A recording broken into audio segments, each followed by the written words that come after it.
Assalamualaikum warahmatullahi wabarakatuh. Bertemu lagi dengan saya Ibu Monika. Hari ini kita akan belajar di mata kuliah Teknologi Komputer Sistem Tenaga Listrik ya. Minggu kemarin Anda disuruh untuk menginstal dari software ETAP. Nantinya diharapkan Anda bisa menganalisis misalkan analisis hubung daya singkat menggunakan ETAP atau analisis di bidang teknik sistem tenaga listrik seperti itu.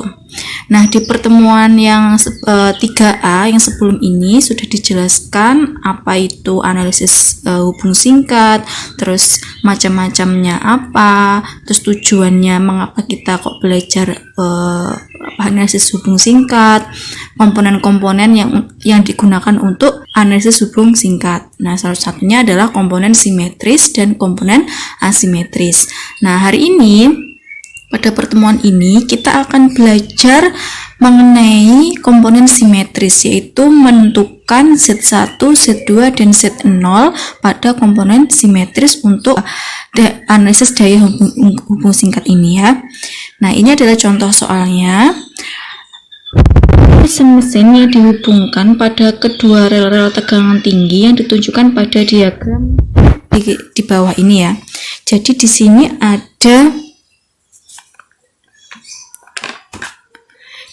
ada generator 1, generator 2, ada trafo 1, trafo 2. Ini ada sambungan transmisi jenis sambungan gitu, dan ini ada titik P yang menandakan adanya gangguan. Nah, di sini ada ketentuan, yaitu masing-masing rating 100 MVA dengan tegangan keluaran 20 kV dengan reaktansi X1 plus X2 sama dengan 20% dan X0 adalah 4%. Jadi generator 1 itu sama dengan generator 2, yaitu dengan rating 100 MVA dengan tegangan keluaran 20 kV. X1 dan X2 nya adalah 20% dan X0 nya adalah 4%. Masing-masing transformator 3 fasa mempunyai rating 100 MVA 345 di sisi Y dan 20 kV di sisi delta dengan reaktansi bocor X1, X2, X0 dan 8%. Di sini ada trafo 1 dan trafo 2 ini dengan reaktansi X1, X2, X0 sama dengan 8%. Dengan dasar 100 MVA 345 kV reaktansi saluran transmisi. Nah, di sini ada reaktansinya juga senilai X1 plus X2 sama dengan 15% dan X0 sama dengan 50%. Nah, gangguan berada di titik P di sini ya. Nah, kalian disuruh untuk mencari Z1, Z2 dan Z0. Nah, seperti yang sudah kita jelaskan di pertemuan sebelumnya, pertemuan 3A, bahwa apa sih sebenarnya Z1 itu kan ya. Z1 itu apa gitu. Z1 merupakan impedansi 3 fasa yang simetris yang terukur bila dialiri arus urutan positif. Kalau Z2 pada saat urutan negatif, kalau Z0 berarti pada urutan 0, seperti itu. Nah, sekarang kita akan menghitung Z1 dulu dengan cara yang pertama adalah kita menggambarkan dulu komponen-komponen simetris pada urutan positif gitu ya. Penyelesaiannya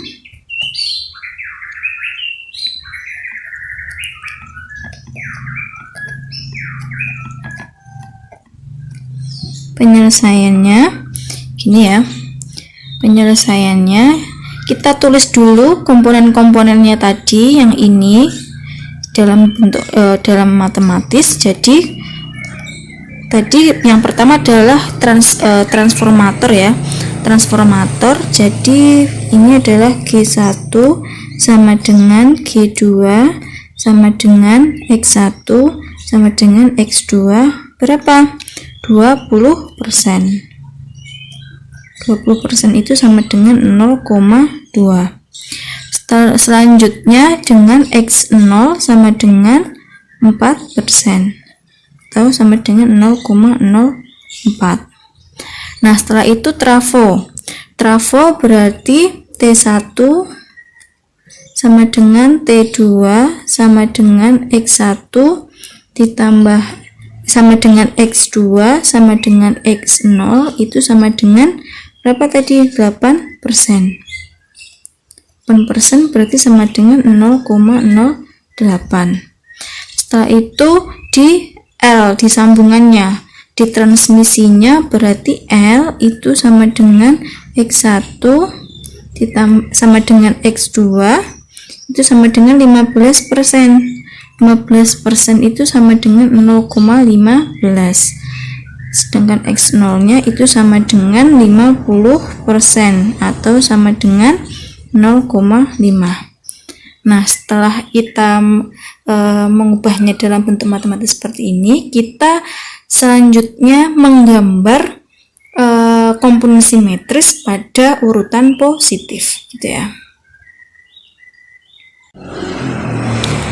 Nah, pertanyaannya sekarang bagaimana Bu cara menggambar dalam komponen simetris urutan positif? Nah, gitu. Yang pertama yang kita lakukan adalah kita menggambar dulu basnya itu dalam bas positif ya. Di sini ada garis. Kita menggambar garis dulu. Ini namanya bas positif. Setelah itu kita urutkan dari sini. Yang pertama adalah generator. Generator berarti dia terhubung dengan bas positif. Terus ini ada G1, terus ada X1. Nah, setelah itu ada trafo, ada X1. Nah, ini kenapa kok ini semuanya satu-satu semua ya, 1. Nah, 1 itu menandakan bahwa urutan positif. Nanti kalau kita mengerjakan di urutan negatif, ini ganti 2. Kalau di urutan 0 berarti ini diganti dengan 0 gitu ya. Setelah ada trafo, ada L, ada transmisi. Ada X1 lagi. Setelah itu ada trafo lagi. Setelah ada trafo lagi ketemu generator 2. Generator 2 terhubung dengan bas positif. Berarti ini G2. Ini adalah X1 gitu ya. Nah, kita namai semuanya ya. Ini adalah X1 untuk G1, ini adalah X1 untuk T1, untuk T1, ini X1 untuk L, ini X1 untuk T2. Ini adalah G2, ini adalah G1. Ini ya. Nah, titik P-nya atau gaya adanya gangguannya itu ada di sini. Sini ada titik P. Di sini ada titik P. Nah, seperti ini ada urutan dari komponen simetris urutan positif ya. Setelah kita menggambar seperti ini, kita menentukan set satunya dengan cara kita bagi dulu dalam rangkaian ini menjadi 2 blok. Jadi ini ada titik ini, jadi ini dibagi menjadi 2 blok, yang satu ini dan yang kedua adalah ini. Nah, hubungan antara kedua blok ini adalah paralel ya. Jadi ini sama ini nanti diparalelkan dengan cara di sini diserikan dulu X1, G1, X1, X1, T1 dan ini juga diserikan dulu, baru keduanya nanti diparalelkan. Jadi rumusnya itu adalah Z1 itu sama dengan Z1 berarti G1 kali X1, G1 kali X1 ini ditambah X1 kali T1. Ini ya, ini kan diseri dulu ya. di seri dulu. Ini sama ini di seri dulu, berarti G1 X1 ditambah X1 plus T1. Ini berarti X1 L ditambah X1 T2 ditambah G2 X1.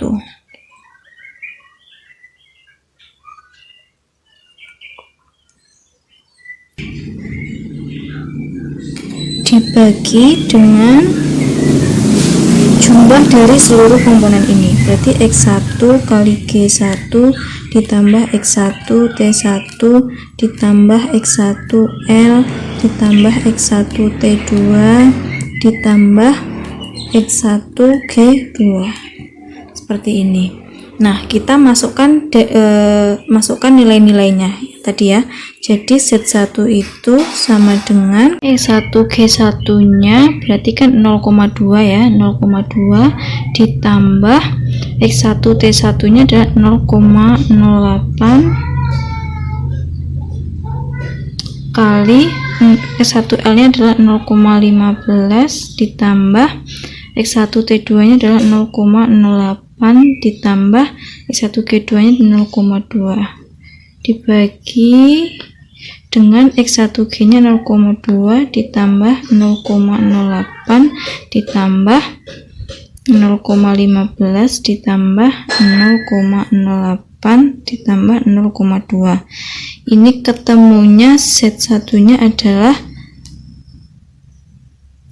0,169 per unit, seperti ini. Ini adalah Z1. Selanjutnya kita akan mengerjakan untuk urutan negatif atau Z2. Sebenarnya sama saja dengan cara ya untuk urutan positif, bedanya itu hanya simbol dan tandanya saja. Kalau dalam urutan negatif, ini bas positif ini diganti dengan negatif ya, diganti dengan negatif. Dan simbol-simbol dengan kayak generator seperti ini tuh tidak ada kalau di dalam negatif ya. Jadi ini langsung terhubung, ini juga langsung terhubung ya. Terus untuk simbol X1 diganti dengan X2. Jadi ini diganti X2, ini X2, ini X2, X2, X2 gitu ya. Jadi ini adalah X2, X2, X2, X2, X2, X2, X2, X2, X2, X2, X2, Z2 dan Z2. Nah, hasilnya antara urutan positif dan urutan negatif itu biasanya identik ya. Jadi sama, namun yang membedakan adalah simbolnya saja. Seperti itu. Jadi Z2 itu sama dengan 0,169 per unit. Lanjut, kita menentukan untuk Z0 atau untuk urutan 0 ya. Nah, yang ini perlu diperhatikan. Jadi di sini kalau dalam bus 0 atau urutan 0 itu kita memperhatikan ini ya, ground-groundnya ini. Jadi kalau generator 1 dia Y-nya terhubung 0, delta tidak terhubung, Y-nya terhubung 0 dan seterusnya. Jadi kalau dalam bus 0 kita memperhatikan itu. Nah, jadi pada intinya kalau dalam bus 0 itu pada dasarnya itu kalau ada komponen yang terhubung 0, terhubung ground, maka dia akan terhubung di bus 0 itu. Tapi kalau dia tidak terhubung, maka dia tidak terhubung ke bus 0 atau dapat dikatakan terputus gitu ya. Nah, langsung saja kita gambarkan bus 0-nya. Misalkan di sini ada bus 0. Ini ada bus 0.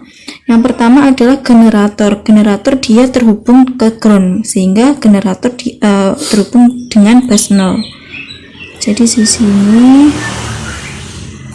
ada X0 G1.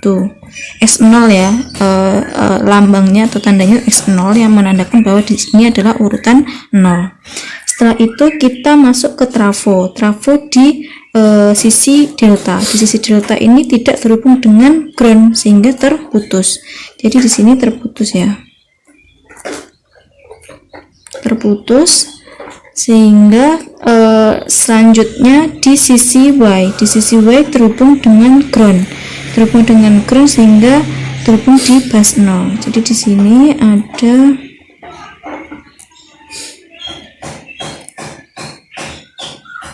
ya, di sini ada X0 T1, ada T1, dia terhubung dengan ground bus 0.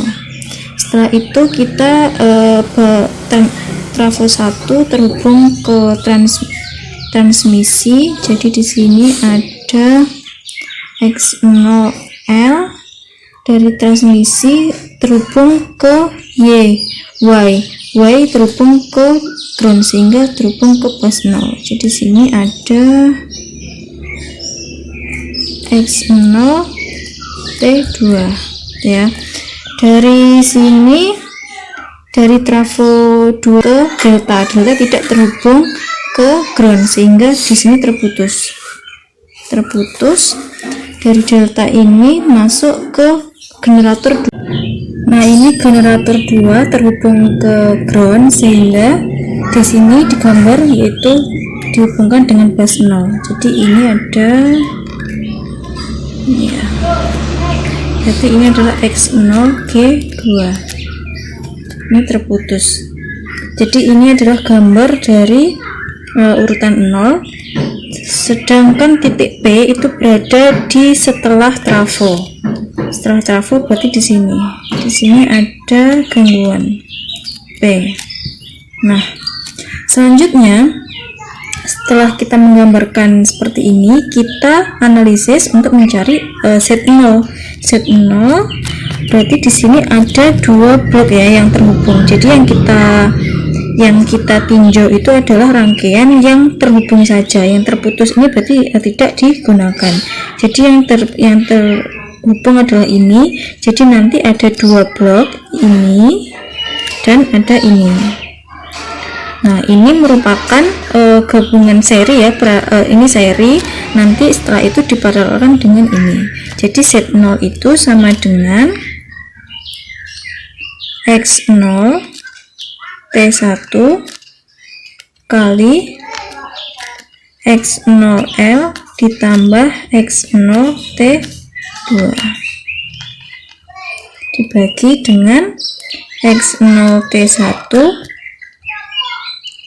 ditambah X0L ditambah X0 T2. Jadi Z0 dimasukkan nilainya, ini dimasukkan pada saat X0 nya T1 berarti adalah 0,08 ini kali X0L nya 0,5 ditambah X0 T2 nya itu ada 0,08 dibagi dengan 0,08 ditambah 0,5 ditambah 0,08. Nah, ini ketemunya Z0 adalah 0,07 PU. Jadi seperti itu untuk menganalisis mencari Z1, Z2 dan Z0 ya. Jadi tadi Z1 nya itu 0,169 PU, Z2 nya 0,169 PU. Ini ya jawabannya ya. Nanti analisis ini nanti kita simulasikan ya menggunakan etap. Jadi kita harus perlu mengerti dan memahami secara teori dulu, secara manual, terus nanti kita simulasikan di etap seperti itu. Satu soal untuk kalian yaitu ya sama soalnya untuk mencari Z1, Z2 dan Z0. Nah, ini adalah soalnya. Baik, begitu saja materi kuliah hari ini. Semoga bermanfaat. Terima kasih. Wassalamualaikum warahmatullahi wabarakatuh.